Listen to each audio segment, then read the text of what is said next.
शुभ का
तो इस समय हम आ पहुंचे हैं उत्तर वाहिनी में। उत्तर वाहिनी आप मेरे पीछे देख सकते हैं। उत्तर वाहिनी में माँ देविका को, माँ देविका जो साक्षात माँ पार्वती का रूप है। महर्षि कश्यप जी के घोर तपस्या के बाद माँ पार्वती देविका का रूप लेके यहाँ आई लोगों का उद्धार करने के लिए।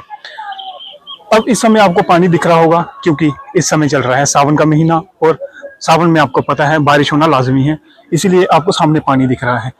लेकिन इस देविका नदी को हम गुप्त गंगा के रूप में भी जानते हैं, क्योंकि अमूमन यहाँ पे इस तरह का पानी नहीं होता। लोग, आपको यहाँ पे मिट्टी नीचे दिख रही है, रेत, इसी रेत को खोद के यहाँ पे पानी निकाला जाता है।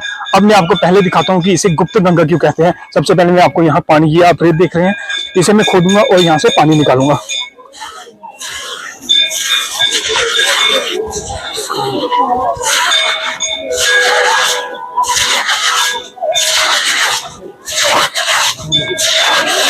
अब ये देख रहे हैं आप, नीचे पानी आना स्टार्ट हो गया है।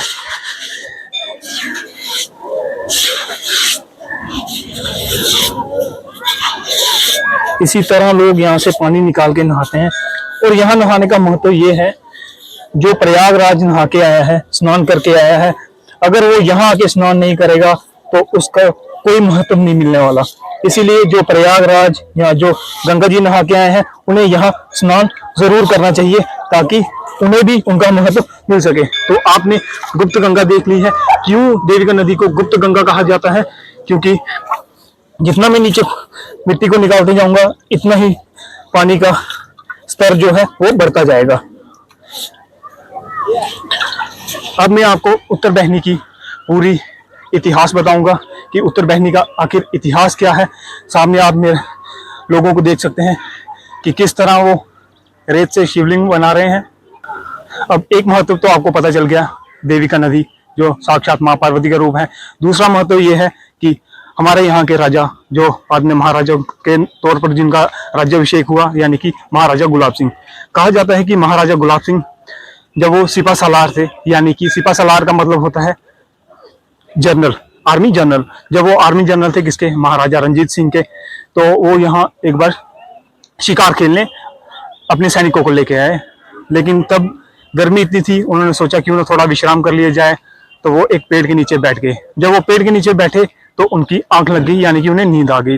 अब नींद जब उन्हें आई तो उन्हें स्वप्न में भगवान ने दर्शन दिए, और भगवान ने उन्हें कहा कि खबरदार, यहाँ शिकार ना करना, शिकार ना करना। और उसी के साथ साथ उन्हें बताया कि बहुत जल्द तुम्हारा राज्य अभिषेक होने वाला है। तो जैसे ही राजा गुलाब सिंह की आंखें खुली तो उनके माथे पर तिलक हो चुका था। तो भगवान ने अपनी तरफ से उनका राज्याभिषेक कर दिया था। और जब वो अपने सैनिकों के साथ यहाँ से वापस लौटे तो कुछ ही चंद दिनों में उनका राज्याभिषेक महाराजा रंजीत सिंह द्वारा अखनूर के जिया पोता घाट में किया गया। अगर आपने मेरी इससे पहले की वीडियो नहीं देखी जो मैंने जिया पोता घाट पे बनाई है, तो आप जाके मेरी जम्मू कश्मीर दर्शन की सीरीज, उसमें जाके आप देख लें, प्लेलिस्ट में वो वीडियो अखनूर दर्शन के नाम से है।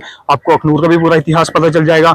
अब मैं आपको लिए चलूंगा यहाँ के मंदिर, जिस मंदिर का निर्माण महाराजा गुलाब सिंह ने करवाया था।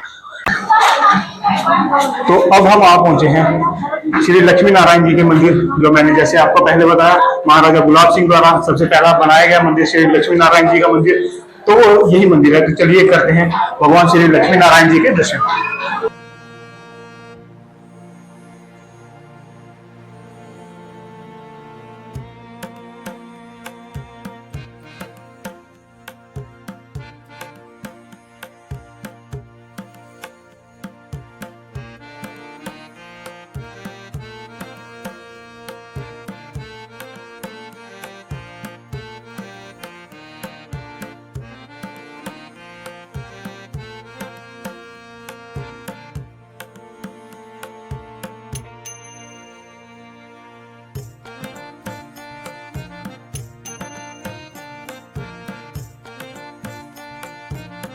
तो इस समय हम आप पहुँचे हैं उत्तर बहनी। तो उत्तर बहनी में सबसे पहले आप पहुँच कर आते हैं लक्ष्मी नारायण जी के दर्शन, और हमारे साथ यहाँ के मुख्य पुजारी जी हैं।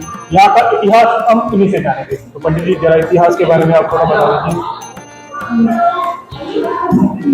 ये मंदिर जो है ना, ये लक्ष्मी नारायण जी का, ये महाराजा गुलाब सिंह जी ने इसका निर्माण किया था। ठीक है, महाराजा गुलाब सिंह जब सिपा सलार थे राजा रणजीत सिंह जी के साथ, तो एक बार वो यहाँ शिकार खेलने आए थे। तो उस टाइम यहाँ जंगल होता था, तो यहाँ गर्मियों के दिन थे, तो यहाँ एक दरख्त था, उसके नीचे वो बैठे और उनको नींद आ गई। तो नींद में ही भगवान ने उनको दर्शन दिए। स्वप्न में उनको बोला कि खबरदार इधर शिकार मत खेलना, ये पवित्र धारा है, पवित्र धरती है। तो माँ देविका का वास तो यहाँ था ही, पहले ही था। माँ देविका जो है हमारी पार्वती जो है, जो तो पहले से ही प्रवाहित होती थी। तो महाराजा जी जब उनकी नींद खुली तो उन्होंने देखा कि उनके माथे पे तिलक लगा था। तो जो उनके साथ सिपाही थे उनको बोला कि अभी वापस चलना है हमको।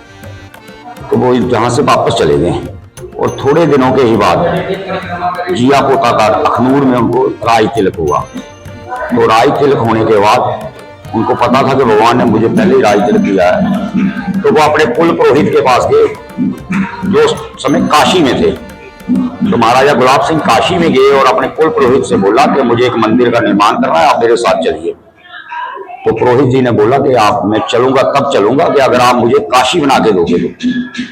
तो फिर महाराजा गुलाब सिंह और कुल पुरोहित उनके दौलत राम थे, वो दोनों यहाँ आए और इस मंदिर का निर्माण उन्होंने शुरू किया। तो सबसे पहला मंदिर जो है महाराजा गुलाब सिंह जी ने ये लक्ष्मी नारायण जी का निर्माण किया।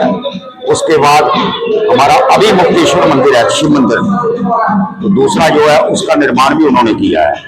उनके देहांत के बाद एक आगे मंदिर है हमारा रघुनाथ जी का, वहां 12 ज्योतिषलिंग भी है बड़े, तो उनका निर्माण जो है महाराजा रणवीर सिंह जी ने किया है।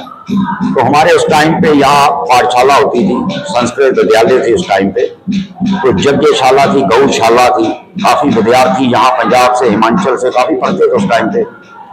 तो उस टाइम पे ये हमारी देविका माता है, ये काफी डाउन होती थी, कंजस्टेड होती थी, तो ये मंदिर बहुत हाइट पे होते थे। तो 1942 में एक फ्लड आया था यहाँ, हमने तो देखा नहीं है, लेकिन उस टाइम पे ये हमारी ये देविका माता ये रौद्र रूप में आ गई थी। इस मंदिर के आगे सीढ़ियां थी, पहले इस मंदिर में लोग सीढ़ियां चढ़ के आते थे पहले। हाँ हाँ, यहाँ सीढ़ियां होती थी, सीढ़ियां चढ़ के ऊपर आते थे लोग। तो उसकी वजह से, फ्लड की वजह से वो हमारे मंदिर जो है डाउन हो गए। हमारी पाठशाला जो है उसके काफी कमरे डैमेज हो गए। हमारे काशी विश्वनाथ का मंदिर था प्रयाग घाट में, हमारा गियाजी घाट है और एक प्रयाग घाट है। तो वहां जो हमारे काशी विश्वनाथ के मंदिर थे वो सारे मंदिर हमारे उस फ्लड की वजह से डैमेज हो गए। और अभिमुक्तेश्वर जो शिव मंदिर है उसके सराउंडिंग जितने भी कमरे थे, यहाँ विद्यार्थी स्टे करते थे, वो कमरे भी सारे दफन हो गए। उसके बाद ये हमारी संस्कृत विद्यालय भी ट्रांसफर हो गई, कोट बड़वाल में, जम्मू में चले गई। तो अभी खंडरात पड़े हैं ऐसे ही। तो गवर्नमेंट से हमारा अनुरोध है, वैसे हमारी सेंट्रल गवर्नमेंट भी इस पे सक्रिय है। हमारे एलजी साहब भी 2 बार चक्कर लगा के गए हैं जहाँ से।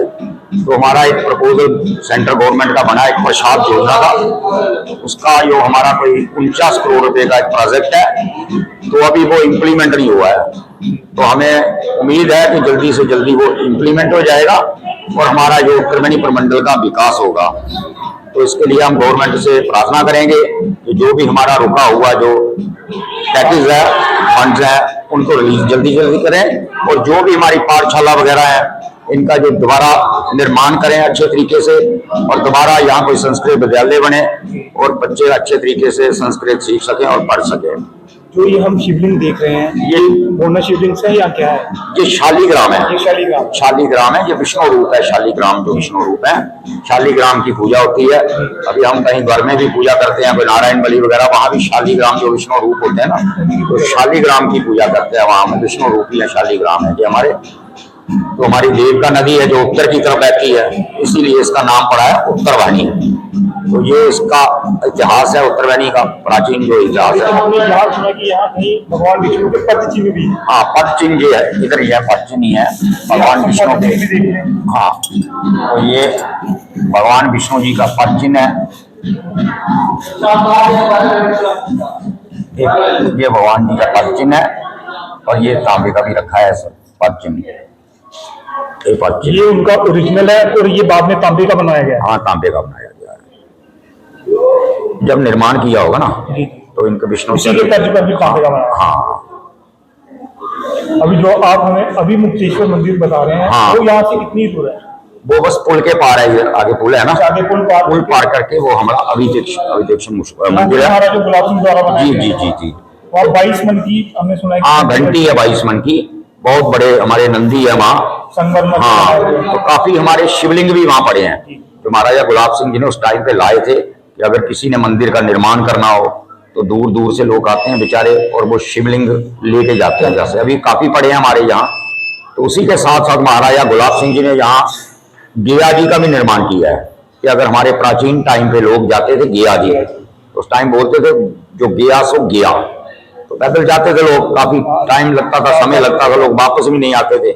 तो उसी की तरफ पे महाराजा गुलाब सिंह ने उस टाइम पे जितनी भी हमारी शिला है गया जी में, तो उनकी वो मिट्टी लाके यहाँ उन्होंने सभी वेदियों की स्थापना की कि अगर कोई गया जी नहीं जा सकता है तो अपने पितरों के निमित्त वो यहाँ भी अपने गया जी का पिंड जो गया जी में लगता है वो यहाँ भी करवा सकता है। यहाँ पे जा तो उनके पितरों को मोक्ष मिल जाएगा, मोक्ष मिल जाएगी मुक्ति की कामना के लिए। ऐसे तो हमारे गया घाट में करते ही हैं। अगर गया जी करवानी हो संपूर्ण किसी ने, जैसे हम गया जी में जाते हैं तो वहाँ हफ्ता एक लगता है, तो उधर जितनी भी शिलाएं हैं उन पे पिंडदान करना पड़ता है।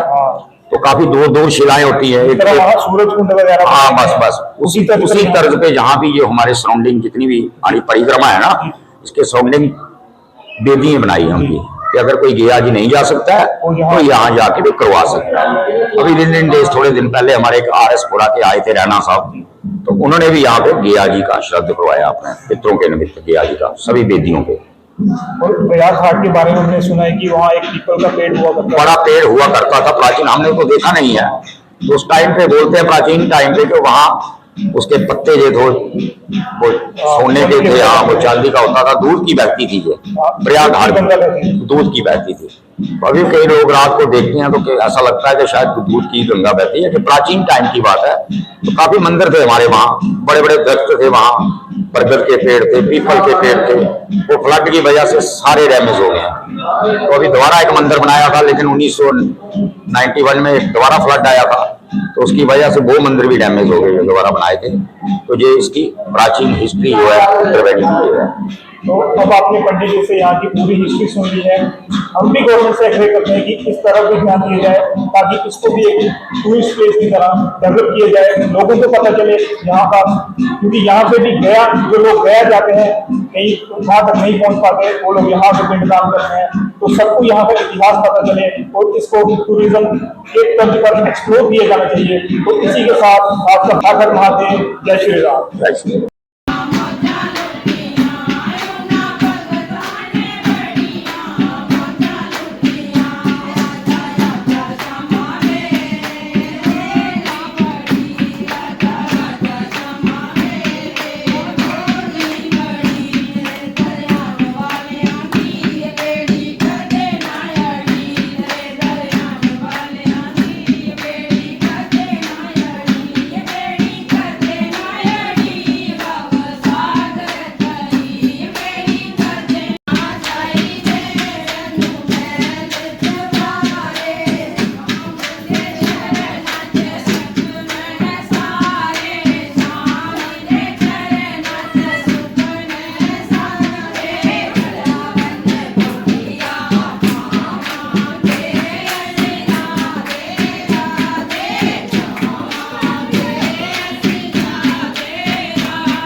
तो अब मैं आपको भगवान जगन्नाथ जी के भी दर्शन करवा रहा हूँ, साथ साथ में आप भगवान जगन्नाथ जी के भी दर्शन कर लें।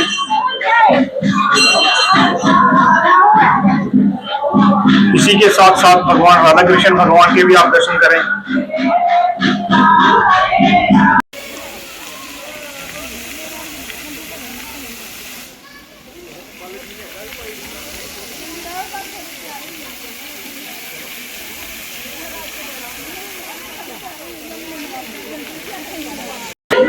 तो अब हम आ पहुंचे हैं अभी मुक्तेश्वर मंदिर।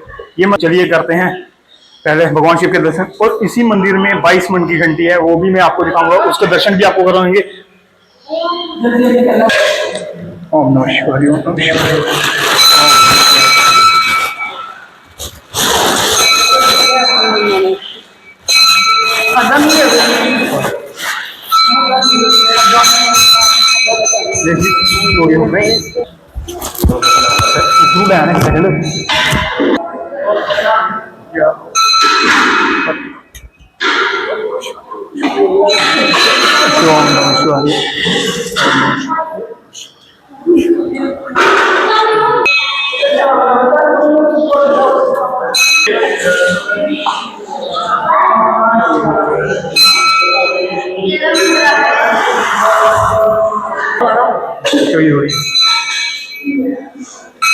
तो इस समय हम आ पहुंचे हैं अभी मुक्तेश्वर मंदिर। यहाँ के पुजारी भी हमारे साथ हैं, आपको यहाँ का इतिहास भी बताएंगे। पुजारी जी जरा थोड़ा सा हमें इतिहास बता दें। ये मंदिर जी महाराजा रणवीर सिंह ने बनवाया है जी। इस मंदिर का नाम है अभिमुक्तेश्वर। और ये पहले जहाँ पर मंदिर कोई नहीं था, जहाँ पर जंगल था, महाराजा रणवीर सिंह जहाँ पर शिकार खेलने आते थे और शिकार खेलते समय जहाँ पर वो विश्राम लगे करने, तो उनके साथ और भी साथी थे उनके। उस टाइम वो राजा नहीं थे, एक राजे के बेटे थे। तो उनको सोए हुए सपना आया कि अब जहाँ पर ये देवताओं की धरती है, जहाँ पर शिकार खेलना बंद कर दो, तो अगर आप जहाँ पर शिकार खेलना बंद कर दोगे तो आप जम्मू कश्मीर के राजा बनेंगे। तो उन्होंने अपने साथियों के साथ को बताया कि मुझे ऐसे ऐसे सपना आया। तो उनके साथियों ने बोला कि महाराज आपके माथे पर तो सच्चे ही चंदन का तिलक लगा हुआ है। तो महाराजा रणवीर सिंह बोलने लगे कि ये चंदन का तिलक, इस जंगल में मैं शिकार खेलने आया हूँ, तो मेरे माथे पर चंदन का तिलक कैसे लग सकता है? ये तो सच्चे ही देवताओं की धरती है। चंदन का तिलक अपने आप लग गया था? हाँ, और खुद ऐसे ही सोए हुए लग गया, भगवान के द्वारा अभिषेक हो गया था। हाँ जी, हाँ जी। तो वो जहाँ से चले गए अपने साथियों को लेकर वापस। ठीक 1 महीने के बाद उनको राजनीतिक हुआ, उसकी जाग में उन्होंने ये मंदिर बनाया। और यहीं पे 22 मन की एक घंटी भी है। हाँ, जहाँ पर ये 22 मन की घंटी लगी हुई है बाहर, नेपाल से आई हुई है। ये नेपाल से आई है? हाँ, ये भी महाराजा रणवीर सिंह ने लगवाई। ये उसी समय की लगी हुई है? उसी समय की लगी हुई है। तो यहाँ पे कहा जाता है कि नंदी भी है जो संगमरमर के बने हुए हैं। हाँ जी, नंदी जो बाहर है ये भी संगमरमर के बने हुए। अच्छा, तो चलिए आपको करवाते हैं 22 मन की उस घंटी के भी दर्शन, साथ में नंदी के दर्शन जो संगमरमर से बनाए गए हैं। ये जो शिवलिंग है ये भी राजाओं के टाइम के उत्तरकाशी से आए हुए हैं जी। ये जहाँ से लेकर प्रमंडल तक यही शिवलिंग स्थापित की गए हैं? हाँ, स्थापित होने थे ये। अच्छा, ये होने महाराजा की डेथ हो गई तो फिर ये यहीं के यहीं रह गए। पंडित जी, हमने सुना कि अगर कोई अपने आसपास भी शिवलिंग स्थापित करना चाहता है तो वो यहाँ से ले जा सकता है? हाँ, वो देते हैं, पहले नहीं देते थे, अभी दे देते हैं। अच्छा, वो दे देते हैं, फिर वहाँ जाके वो स्थापित उसको कर सकते हैं? हाँ जी। तो आपने पंडित जी के मुख से सुन लिया है। हाँ। ये सारे शिवलिंग महाराजा गुलाब सिंह द्वारा पंडित जी लाए गए थे ये, या रणवीर सिंह के? महाराजा रणवीर सिंह। महाराजा रणवीर सिंह के द्वारा लाके यहाँ पे रखे गए थे लगाने के लिए, लेकिन उनके बीच में मृत्यु हो गई, उसी कारणवश ये यहीं पे रह गए। बाकी के जो आधे से ज्यादा शिवलिंग है वो उन्होंने स्थापित कर दिए थे। ये जो बचे हुए हैं, अगर कोई स्थापना करवाना चाहता है तो वो यहाँ आके शिवलिंग लेके जा सकता है पंडित जी की आज्ञा से।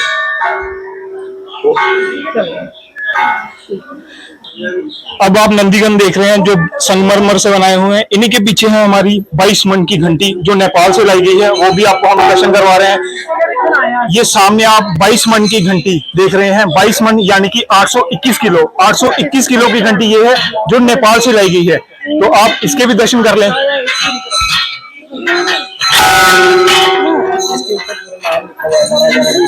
इसके ऊपर आप देख सकते हैं महाराजा रणवीर सिंह द्वारा नेपाल से लाई गई थी और उसी समय से ये यहाँ लगाई गई है। इसके पीछे भी लिखा हुआ है अक्षरों में। इसके पीछे भी छोटे छोटे अक्षरों में लिखा गया है, वो भी हम आपको दिखाते हैं। ये आप देख सकते हैं श्री महाराजा रणवीर सिंह जी की आज्ञा से।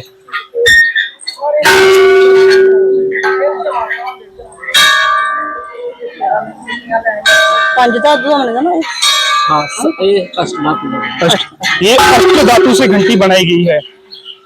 और आज का ब्लॉग हम यहीं पे समाप्त करेंगे। आपने पुरमंडल के दर्शन कर लिए हैं, उत्तर बहनी के दर्शन कर लिए हैं और आपने 22 मन की घंटी भी देख ली है। अब मैं आप लोगों से कहूंगा कि आप लोग आके यहाँ भगवान शंकर के और हमारे लक्ष्मी नारायण जी के दर्शन करें। आप सबको मेरी तरफ से हर हर महादेव, जय श्री राम।